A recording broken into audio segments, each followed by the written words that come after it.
E então hoje nós vamos falar sobre famílias no altar.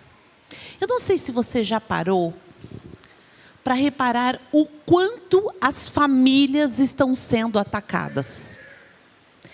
Gente, as famílias estão sendo atacadas de todas as formas. Nós temos no ano 52 sábados do ano, certo? 52 sábados no ano. Tirando o mês que eu tenho de férias, de 4 sábados do mês, 3 nós estamos aí, meu marido e eu, em algum lugar do Brasil, fazendo as palestras, os encontros de casais. Numa faixa, nós fazemos aí de 35 a 40 encontros de casais finais de semana por ano. Amém por isso. Mas eu posso dizer para você que a cada final de semana, o inimigo ele encontra uma forma de tirar o foco de pessoas que gostariam de estar naquele encontro. Eu me lembro que no final do ano passado, nós estávamos no encontro, não era distante, era ali numa cidade próxima aonde eu moro. E a semana inteira, o pastor disse: Sheila, nós estamos orando e nós convidamos muitas pessoas que não têm nenhuma religião, que não faz parte de nenhuma congregação. E essas pessoas estão vindo, mas eu gostaria que você orasse por um casal em especial. Porque este casal, eles já se decidiram pela separação. E eu fui até a casa deles e pedi só mais uma chance para este encontro de casais. E eles disseram que vão vir. Amigos, acredite, o inimigo ele é tão ardiloso. Que o encontro de casais começava na sexta-feira. Na sexta-feira, deu uma chuva naquela cidade. E não foi qualquer chuvinha, eu não sei como são as chuvas aqui, mas pelo que eu já ouvi na televisão, quando chove, chove de verdade. E lá em São Paulo, vocês sabem que qualquer chuvinha, a gente já precisa pegar um barco. E nós estávamos numa cidade próxima, como não é interior, mas uma cidade ao lado ali. Amigos, a chuva foi tão grande. Mogi das Cruzes é uma cidade de muitas árvores caíram. Árvores foram distorcidas ali, muito vento, foi um vendaval. E a rua onde este casal mora, ou morava, não sei, era uma rua onde havia muitos adventistas, que inclusive também estariam no encontro. E de todas aquelas casas, daquela rua, apenas a dele foi destelhada, 1 hora antes da programação. Será que foi obra do acaso? E então eles ligaram e falaram: olha, nossa casa foi destelhada, está tudo em água, não temos como ir ao encontro de casais. E eles não foram. No sábado, então, a mulher disse: não tem como ir. Acho que talvez seja um aviso que realmente não tem o quê? Não tem jeito para o nosso casamento. E o pastor foi lá e fez um convite e disse: olha, não tem mais nada do que fazer aqui. Muitas coisas foram perdidas. Mas eu prometo para você que se você for ao encontro hoje, no sábado, o dia inteiro, quando acabar a programação, a minha igreja vai vir e vai ajudar vocês a limparem tudo. Eu prometo, mas vão ao encontro. E eles deixaram a casa do jeito que estava. Foram ao encontro. E após o encontro, irmãos queridos se reuniram e foram ajudar a limpar o estrago daquele vendaval. E hoje, pela graça de Deus, este casal está casado. Amigos, nem todas as histórias terminam assim. Porque o inimigo, ele bate forte. E se você está aqui hoje, é porque, de alguma forma, o Espírito Santo falou ao seu coração. E você entendeu que o sábado é o lugar e é o momento de estar em família com Deus. Só que nós vamos passando por provas, por momentos difíceis. E quem passa por provas, quem está no deserto, tem que saber que o deserto é lugar de passagem, não é lugar de morada. Mas o povo de Israel também passou por dificuldades antes de chegar ao deserto. E se cada um aqui, ao passar nos momentos mais difíceis, não colocarem a sua família no altar, nós nunca entenderemos o que é ser separados para Deus.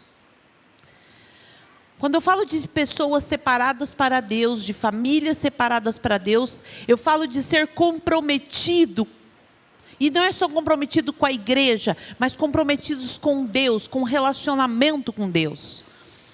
E é muito bom e é muito importante você entender isso, porque nas igrejas onde nós temos passado, as igrejas estão cada vez mais vazias. E nós perguntamos, por que tantas igrejas estão se esvaziando? Porque as pessoas não querem compromisso. Não querem mais compromisso. Mas o chamado de Deus é que nós tenhamos compromisso com Ele. Eu quero chamar você a abrir a sua Bíblia em Êxodo, no capítulo 8. Eu não sei se você costuma ler a Bíblia grifando, fazendo algumas observações, é dessa forma como eu leio a Bíblia. E eu quero que você, hoje, nessa história que é tão conhecida por nós, que você veja com olhos diferentes. Porque quando o Senhor me deu essa palavra, no final eu disse, uau, como é que eu nunca havia pensado nisso? Êxodo capítulo 8, verso 25, diz assim: e chamou Faraó a Moisés e a Arão e disse, ide, ofereceis sacrifícios ao vosso Deus nesta terra. Esse é o verso para começar. Eu quero só contextualizar você.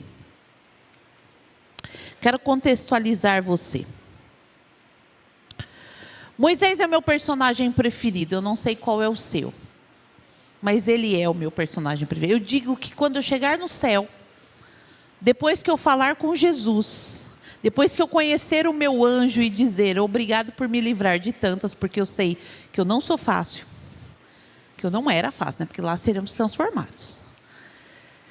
Eu preciso conhecer Moisés. Eu acho que a fila para abraçá-lo será grande. Tem alguém aqui que Moisés é o seu personagem preferido também? Olha só, nós temos mais 2 pessoas. E eu preciso abraçá-lo. Moisés é meu personagem preferido. Ele era um líder. Era um líder manso, não era perfeito, tinha uma dificuldade com algumas coisas.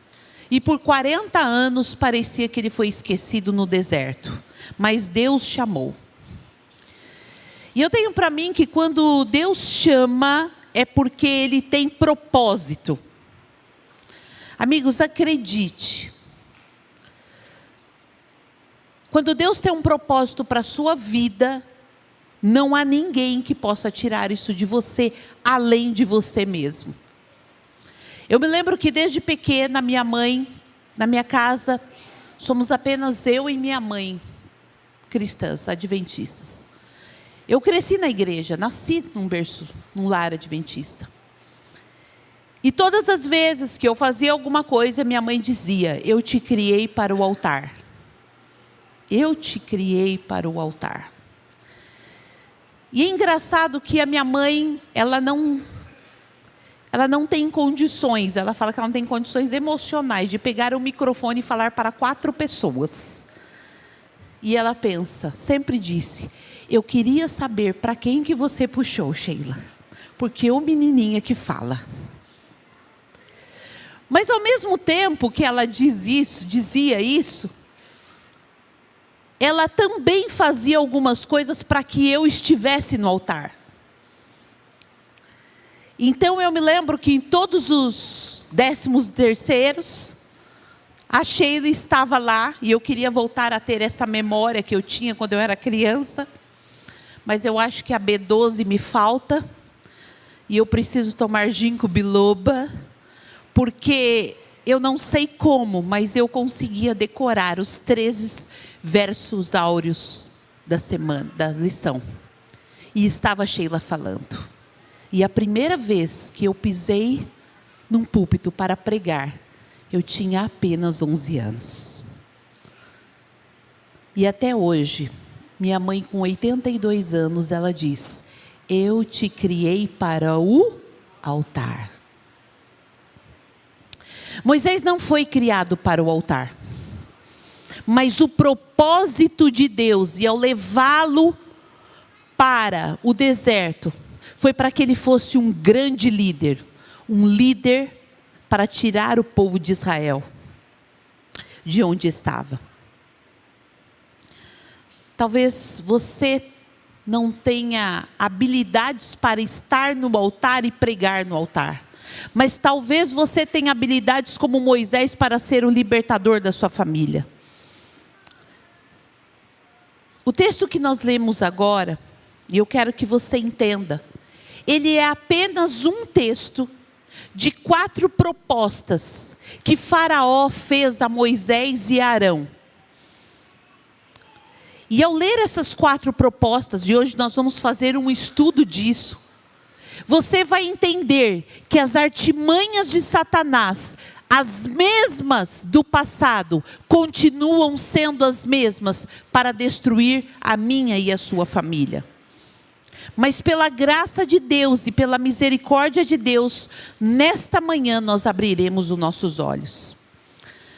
O final de semana é da família e a mensagem de Deus é para você e para mim. É um alerta para nós levarmos as nossas famílias ao altar do Senhor. A primeira proposta, você conhece a história. 10 pragas caíram sobre o Egito. E ler esse texto mostra a 4ª praga do Egito. E após a 4ª praga do Egito, Moisés é chamado com Arão e Faraó diz exatamente esse texto: ide, oferecei sacrifícios ao vosso Deus nesta terra. Havia uma proposta aqui, e a mesma proposta do passado é a proposta de hoje. Nós temos que aprender a ler a Bíblia e trazer para os nossos dias. E agora eu pergunto para você, hoje, falando disso aqui, qual é a proposta de hoje? Vamos interpretar, vamos entender um texto dentro do contexto. O texto está dizendo: adore a Deus, ofereça sacrifícios, mas não saia do país. Não é isso que está falando o texto? Sim ou não? Parece inofensivo, sim ou não? Vamos, igreja, pensem. Vamos pensar comigo. O Egito estava ali em destruição, estavam ainda na 4ª praga. De repente Faraó chama e diz: vai, ofereçam sacrifícios. É isso que vocês querem fazer? Ofereçam sacrifícios ao vosso Deus, mas nesta terra. É isso que Satanás diz hoje. Tá bom, você quer ir à igreja? Vá à igreja. Você quer ir à igreja e louvar aos sábados? Você quer guardar aos sábados? Então faça isso. Louve ao seu Deus. Mas não saia dos lugares em que eu governo. Não saia dos lugares do meu domínio. Continue na minha terra. Amigos, é impossível viver o novo de Deus estando no mesmo lugar. É impossível viver o novo de Deus dentro de uma casa aonde as suas palavras não são as palavras de Deus. É impossível viver o novo com atitudes velhas, aonde o seu lar, aonde deveria ser um pedacinho do céu, é aonde você talvez queira ser o último lugar a chegar depois de um dia de serviço. Adore a Deus, mas não saia dessa terra. Só que Moisés, ele sabia que Deus não aceitaria ser adorado pela metade. Qual era o plano de Deus, amigos?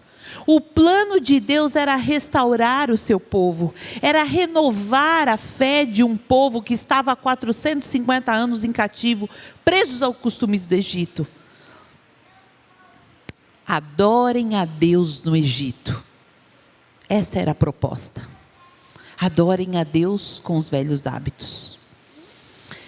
Você sabe que as famílias hoje elas estão se destruindo, né? Eu atendo casais e famílias todos os dias, meus amigos. Estão aceitando as suas fases e as pessoas começaram a chegar num ponto. Primeiro que brasileiro é um povo que rapidamente se acostuma com as coisas. Você sabia que nós somos o povo que mais se acostuma com as coisas? A gente consegue fazer, veja só, quem foi o primeiro povo a se acostumar com a pandemia? O brasileiro. Quem é o único povo que ri da sua própria desgraça? É o brasileiro. A gente consegue fazer meme de uma pandemia. A gente consegue se adaptar rapidamente ao que está acontecendo. Tem um lado bom para isso? Tem. Mas tem um lado muito perigoso. Amigos, veja só. As famílias estão se acostumando a não estarem bem. Uma coisa que eu ouço muito no consultório. Eu casei, ele é assim mesmo. E nós estamos tanto tempo casados, essa mulher eu já nem falo mais, já entreguei para Deus. As pessoas vão se acostumando. Você está se acostumando às vezes com uma vida, me desculpe, mas às vezes as pessoas se acostumam com uma vida medíocre que levam. E eu não estou falando de financeiramente, eu estou falando de estado emocional, estado espiritual. Muitos pensam assim, os meus filhos são rebeldes, os meus filhos não querem nada com nada, mas pelo menos de sábado está indo no culto. O nosso casamento não é muito bom, mas pelo menos. E vai vivendo com os pelo menos da vida. Deixa eu contar uma coisa para você. Eu recebo por dia, mais ou menos, no direct do Instagram, mais ou menos, umas 100 mensagens por dia. Quem já me mandou mensagem no direct sabe que eu posso até demorar, mas eu respondo uma a uma. Uma a uma. As histórias que chegam tanto no direct quanto no WhatsApp da Novo Tempo são inúmeras. Contando histórias. Às vezes a pessoa até ela não entende, ela quer contar a vida dela em um WhatsApp, numa mensagem, e ela quer que eu faça terapia no WhatsApp em uma sessão. Não vai dar certo, queria dizer isso para você. Não dá para resolver a tua história, da sua vida, do seu casamento, dos seus traumas, numa mensagem.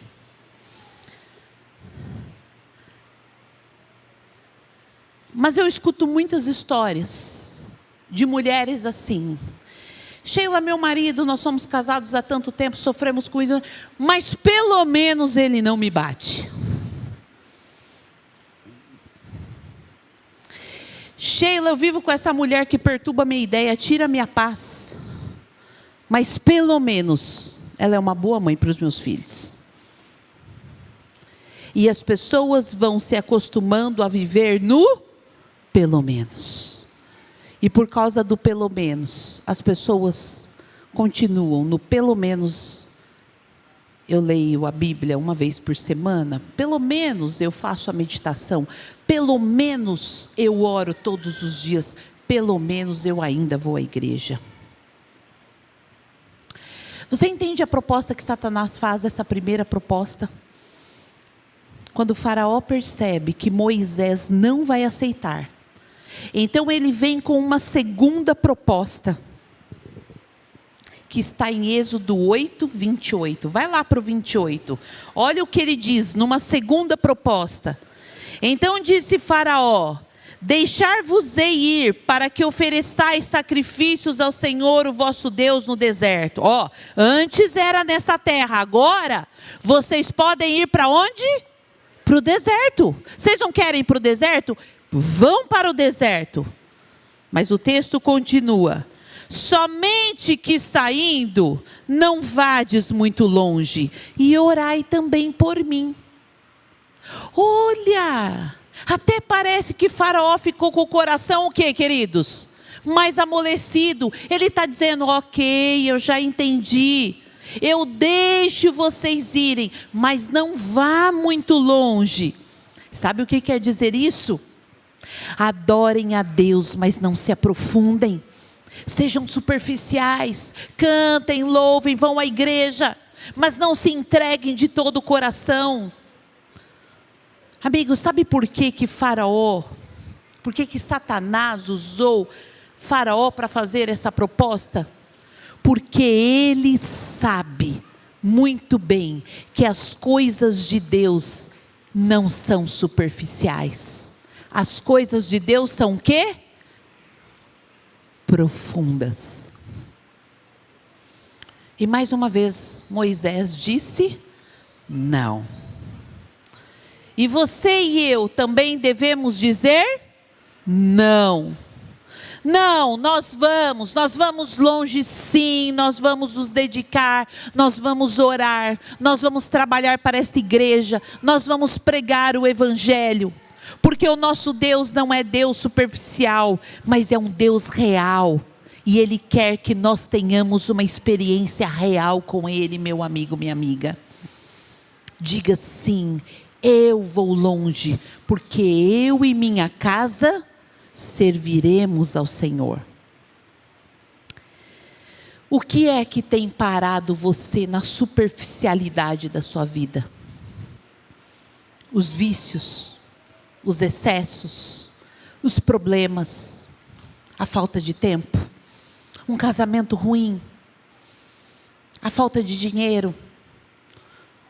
O que é que tem parado você na superficialidade, a ponto de você achar que o Deus do universo não consegue resolver os teus problemas?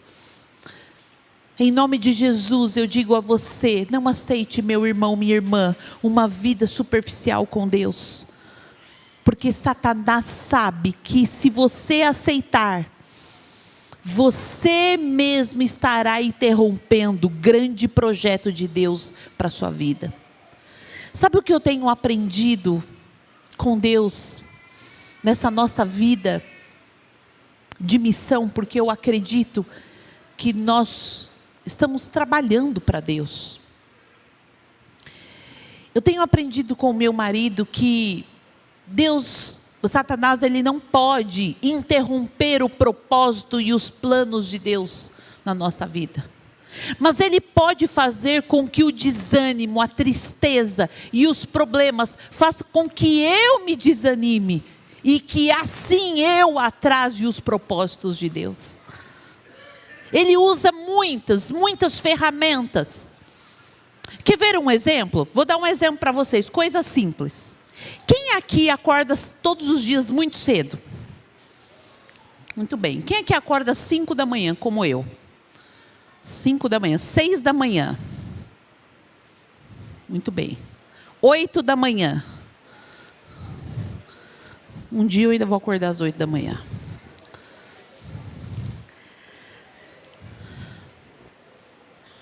Queridos, eu acordo 5 da manhã, saio de casa às 6 horas da manhã. A minha cidade se chama Arujá. E eu vou para a cidade onde fica Novo Tempo, que se chama Jacareí. Da minha casa a Jacareí são 50 quilômetros. Eu saio de casa às 6, né? Não corro. Hoje não corro mais. Saio, chego, vou para a escola. Primeiro, eu disse ontem que eu ainda dou aula. Entro às 7 horas, estou 7 horas fazendo meditação com os alunos. Trabalho até o meio-dia, saio de lá, vou para Novo Tempo, almoço. Trabalho até às 4 da tarde. Saio de lá, volto para a minha cidade. Entro no meu consultório, começo a atender às 5 da tarde e vou até às 10 da noite. Esse é o meu dia. Todos os dias eu acordo este horário. Mas no sábado, o sono parece que ele se acumulou na semana. Quem tem um sono acumulado no sábado?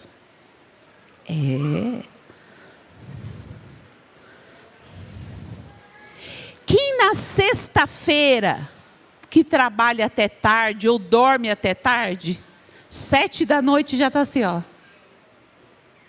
E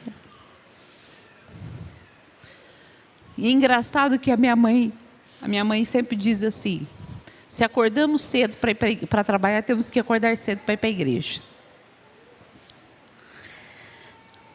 Amigos, o inimigo usa muitos recursos para nos tirarmos do foco. Em meio a tantos, a primeira é: não saia do seu país. A segunda, não vá ao deserto, mas não vá ao longe. Quando ele disse e entendeu que Moisés continuaria dizendo não, ele chega na terceira proposta. Êxodo 10, vira sua folha aí. Êxodo 10, verso 7. Olha só.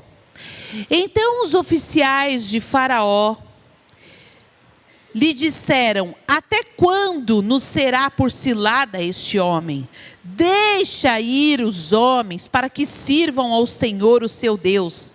Acaso, Faraó, não sabes ainda que o Egito está arruinado? Então Moisés e Arão foram conduzidos à presença de Faraó. E Faraó lhes disse: ide, servir ao Senhor, o vosso Deus. Porém, quais são os que hão de ir? Para aí. Olha só, presta atenção nessa pergunta. Tá bom, vocês querem ir? Então vá longe, saia do país, vai para o deserto, mas eu quero saber quem é que vai. Com quem Faraó estava preocupado? Diga para mim. Pensem comigo. Com quem Faraó estava preocupado, meus amigos? Isso aí que vocês estão pensando. Vai. Um por vez, porque é muita gente para lidar com essas respostas.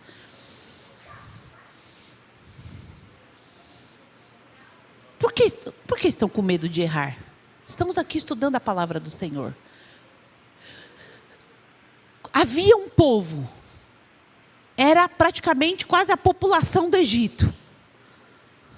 A Bíblia diz que saíram mais de 630 mil homens, sem contar crianças e jovens.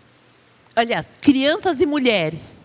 A pergunta é: com quem Faraó estava preocupado quando ele perguntou: querem ir? Vá, mas quem é que vocês vão levar? Ele estava preocupado com as crianças e os jovens, porque eram os jovens que trabalhavam. Amigos, Moisés já estava entendendo certinho o que Faraó estava querendo dizer, porque Faraó tinha certamente a intenção de pedir que os mais jovens ficassem ali. A proposta ali, entre linhas, para Faraó, era: vocês podem adorar o seu Deus, mas deixem os filhos de vocês. Sheila, como que você pode dizer isso? Olha o verso 9. Olha a resposta de Moisés. Ele disse assim: e respondeu-lhe Moisés: havemos de ir com nossos jovens, e com os nossos velhos, e com os filhos, e com as filhas, e com os nossos rebanhos, e com os nossos gados. Havemos de ir com todos celebrar a festa do... Vira a intenção? Vamos trazer para os nossos dias? Quantos pais têm vindo à igreja e não têm trazido mais os seus filhos? Sheila, mas eu não posso forçar. Bom, se você tem mais de 40 como eu, quem aqui tem mais de 40? Só isso. Tem gente que não está levantando a mão. Eu tenho mais de 40. E já faz um tempo. Amigos, quantos pais andam fazendo culto sem os filhos? Quem tem mais de 40 sabe? Vou botar mais de 30. Quem tem mais de 30 aqui? Ah, agora as mãos subiram. Vocês sabem que a nossa educação foi diferente da educação do que esses jovens têm hoje. Sim ou não? Os pais de vocês ficavam falando 2, 3, 4, 5 vezes? E a mãe dizia: Sheila, eu só vou dizer uma vez. Hoje eu chego no meu 6º ano, eu contei ontem que eu dou aula para 6º ano. Eu chego no meu 6º ano, antigamente, 25 anos atrás, eu chegava no 6º ano, por exemplo, eu apagava a luz da sala, não precisava gritar, eu só apagava. Ele já falava: chegou, sentava. Hoje eu apago a luz, eu fico escorada na porta, e eu conto 1, 2, no 3 eles começam a ouvir: ela chegou. Aí eles começam a sentar. Quando eu já estou lá no 7, todo mundo: fica quieta, ela quer entrar. Eu já estou no 7, eu já estou correndo quase para o 10. Aí no 10 eu consigo entrar. Olha só, que diferença. Quando nós, antigamente, quando a nossa mãe falava para a gente: nós vamos em tal lugar, a gente podia dizer: não quero ir. Podia dizer? Não. Ninguém perguntava se a gente queria. Você perguntava se queria? Não. Minha mãe dizia: coloque esta roupa que nós vamos em tal lugar. Hoje, com a educação positiva, que tem os seus lados positivos: filho, você quer ir? Se for para a criança: você quer tomar banho? Não, vai ficar uma semana fedendo em casa. Filho, você quer comer? Minha mãe não dizia: você quer comer brócolis? Ela dizia: coma tudo. Não é isso?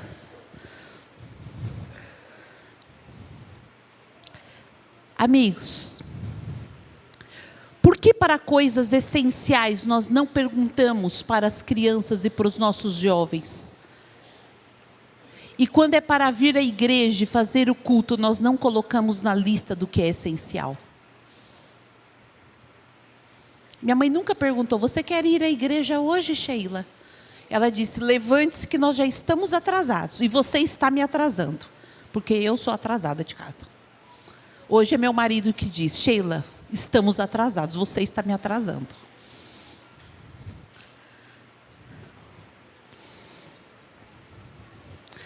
A proposta entre linhas de Faraó era: deixem os seus filhos.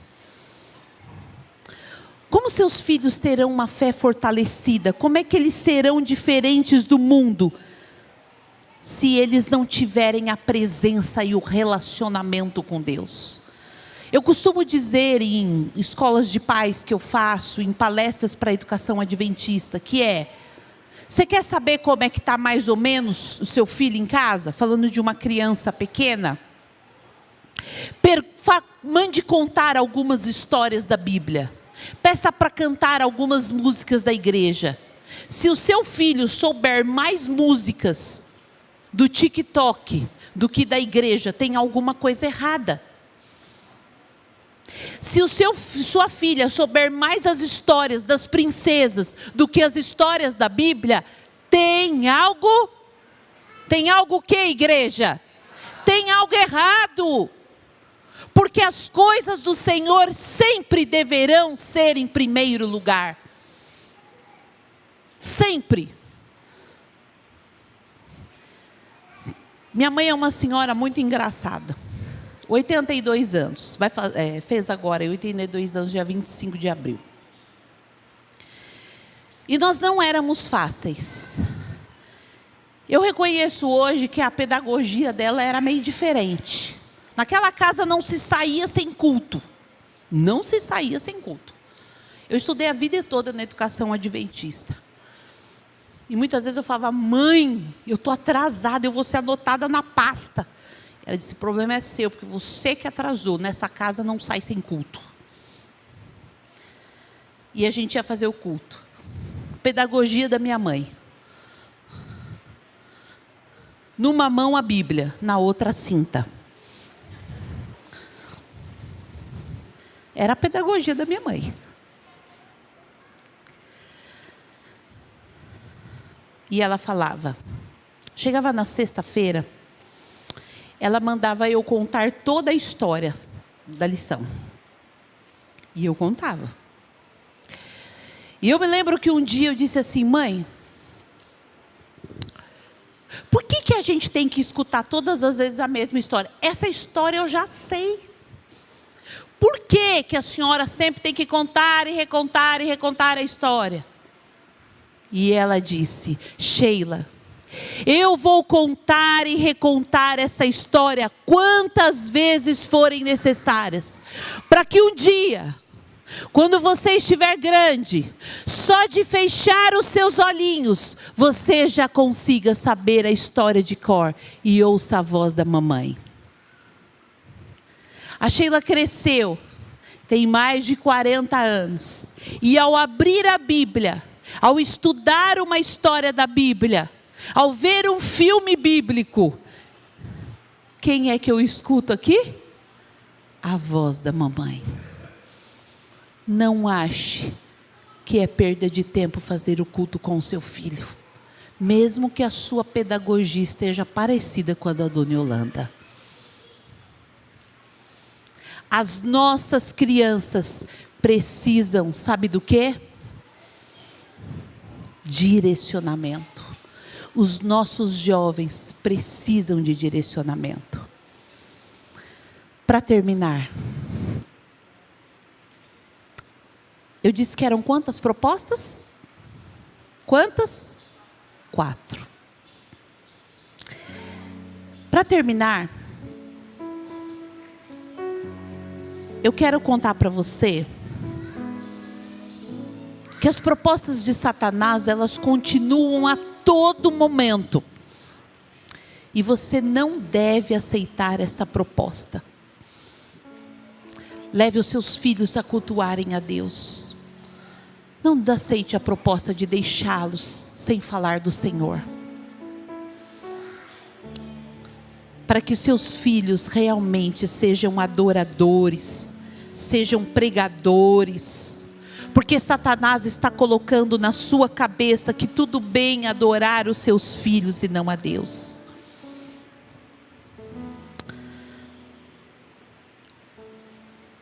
A resposta de Moisés, mais uma vez, do verso 9, foi e diz: nós iremos todos. A primeira proposta, adore no Egito. A segunda, não vá muito longe. A terceira, adore, mas não leve os seus filhos. E a quarta proposta, está em Êxodo, no capítulo 10, no verso 24, que diz assim: então Faraó chamou a Moisés e lhe disse: ide servir ao Senhor, fiquem somente os vossos rebanhos e o vosso gado, as vossas crianças também irão convosco. Amigos, você sabe que naquela época cultuar a Deus era oferecer animais. E de repente a quarta proposta e a última proposta de Faraó foi: vá, leve, vá para o Egito, saia do Egito, vá para o deserto, vá longe, leve os filhos, leve tudo, mas deixem pelo menos os animais. Eles estavam querendo dizer o seguinte: eu permito que você adore a Deus, mas eu não vou permitir que você oferte, que você possa ofertá-lo. A ordem de Deus é que ninguém apareça em sua casa de mãos vazias. A pregação aqui não é sobre dízimo e oferta, mas é dizer que o inimigo também usa essa área para cutucar na sua vida e que você não adore a Deus da forma certa. Satanás também trabalha forte nessa área. E ele sabe que uma das partes de adoração é ofertá-lo. Você quer uma família restaurada? Você quer uma família diferente? Você quer uma família no altar do Senhor? Então você precisa fazer diferente. Tem uma frase muito de coach, Instagram, palestrante. Com certeza você já ouviu. Que diz assim: se você quer resultado diferente, faça algo diferente também. Só que nem sempre, amigos, nem sempre aquilo que você está programando na sua cabeça vai dar certo. Tem muita gente que está esperando os últimos minutos para entregar-se ao Senhor Jesus e ir com a sua família. Jesus está voltando. E isso a gente escuta há muitos anos. Minha avó faleceu com 80 anos, há muitos anos atrás. E ela dizia: Jesus está voltando.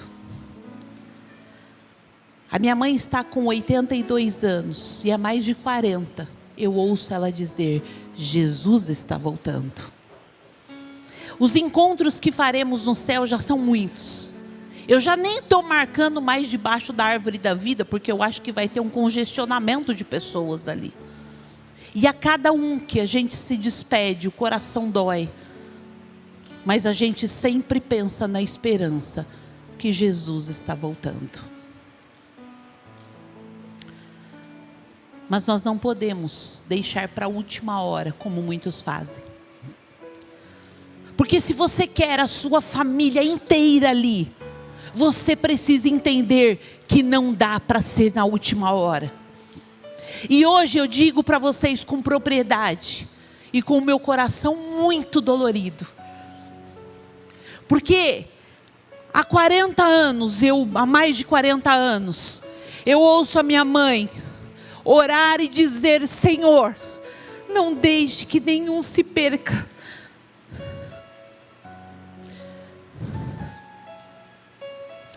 O meu pai hoje faleceu pela manhã, aos 86 anos. E ele não aceitou a Jesus. E com o coração dolorido, eu digo para você, foram mais de 60 anos de casado. E eu mais de 40, ouvindo uma mãe orar: Senhor, tenha misericórdia. Quebra o coração duro desse homem. E ele não ouviu. Ele não ouviu. Amigos, Jesus está voltando. Onde estará a tua família? Onde estará a tua família? Satanás continua trabalhando. E ele continua dizendo ao nosso coração: aceite enquanto há tempo. Eu sempre digo para Henrique, meu esposo, ter uma missão como nós fazemos, e ir aonde Deus mandar, não é fácil, porque o inimigo nos ataca. Não é fácil estar aqui. Eu disse hoje para a Érica, ela disse: Sheila, e agora? Eu disse: a agenda será cumprida. Hoje à tarde eu estarei esperando você aqui. Sheila, mas e o voo? E depois eu vejo isso. Porque o propósito do Senhor tem que ser cumprido. E eu orei ao Senhor e disse: Senhor, se há algo que eu preciso ir realmente para o Espírito Santo, que o Senhor me envie para lá. E se tiver que acontecer alguma coisa, que seja da sua vontade. E eu entendo que se Ele permitiu que nós viéssemos para cá, antes do meu pai falecer, porque ele já estava no hospital, é porque alguém aqui precisa ouvir o chamado do Senhor. Eu estarei esperando você hoje, às 17 horas. Porque você precisa dar conta do seu casamento. Porque você precisa fazer como Moisés disse, nas 4 propostas. Disse: não, nós não aceitaremos. Tudo que eu pedi ao Senhor essa semana foi que, Senhor, em tua misericórdia, não deixe que minha mãe descanse sem ter a maior esperança que ela tinha de ver o meu pai se encontrando.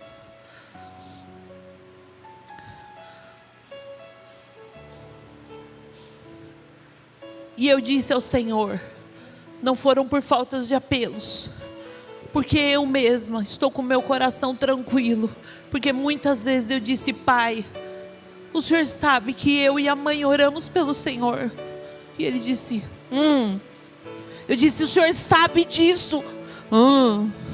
Eu quero ouvir da sua boca, o Senhor tem certeza que se há duas pessoas que oram pelo Senhor, sou eu e a mãe? Sim, Sheila. Eu disse, mas agora é o Senhor que precisa orar pelo Senhor mesmo. Porque o Senhor Deus só fará a obra quando o Senhor aceitar a Jesus. A minha mãe ainda não sabe. Nós vamos deixar para contar amanhã.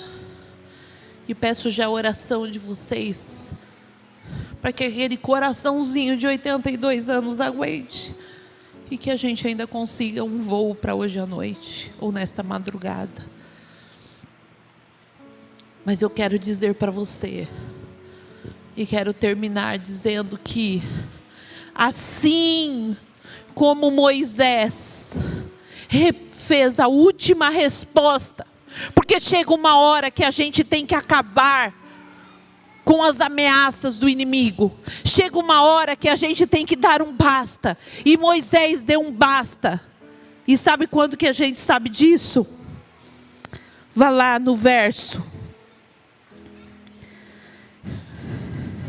A maior autoridade. Moisés olhou para a maior autoridade e disse, no capítulo 10, no verso 25 e 26, ele disse: respondeu Moisés, também tu tem que nos dar em nossas mãos os sacrifícios e os holocaustos que ofereçamos ao Senhor, o nosso Deus.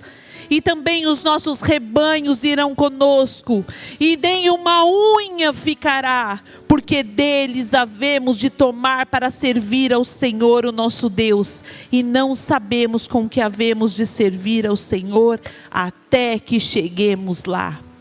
Moisés olhou para a maior autoridade do Egito e disse: nenhuma unha ficará. E esse é o basta que você precisa dar para o inimigo hoje. E diga: nenhuma unha ficará da minha família, porque eu e minha casa iremos para a eternidade, serviremos ao Senhor lá por toda a eternidade. É isso que o Senhor quer ouvir da sua voz, da sua boca, e quer ver acontecer dentro da sua casa. Meus amigos, você está disposto